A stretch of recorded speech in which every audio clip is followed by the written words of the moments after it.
I'm Janet Jacks, and I'd like to tell you about a grain that might be new to you, but has been around for centuries, and that is quinoa. In fact, it was a staple of the Inca Empire in South America. And it was so revered by them that the emperor would have the honor of planting the first seeds of the season using golden implements.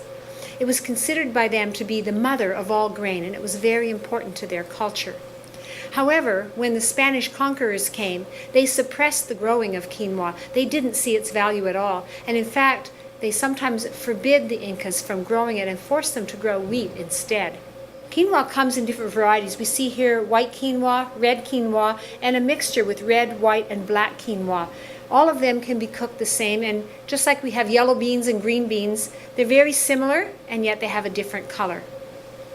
Quinoa is a whole grain that can be cooked in approximately 10 to 15 minutes. You cook the quinoa much like rice, rinse it first, and combine it with twice as much water and a little bit of salt. And once it comes to a boil, it takes only 10 or 15 minutes until it's done. You can tell it's done when you see the little ring around the outside clearly, and then you know.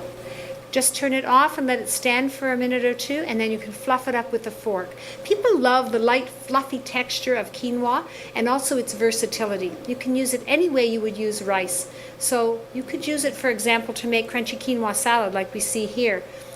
You can add it to soups, and you can also use it for a breakfast cereal. Or you can use it in many different recipes, even desserts. This is an excellent book called Quinoa 365, and it shows you how you can use quinoa every single day of the year for all different kinds of recipes, and there's a lot of delicious recipes here. So I invite you to pick up a copy and experiment with quinoa. Quinoa is also well liked because it is so nutritious. It's higher in protein than other grains. It also has a lot of fiber, and of course it's a whole grain that you can cook in a short time.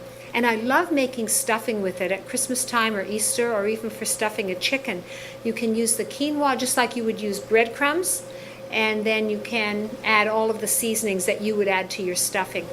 Quinoa is light and fluffy, and it's very mildly nutty taste is very appealing to people. It's also higher in protein than other grains, and it's a good source of fiber and nutrients as well. If you haven't tried quinoa, why don't you experiment with it? Just begin to use it just like you would rice, and you may find that it becomes your new favorite.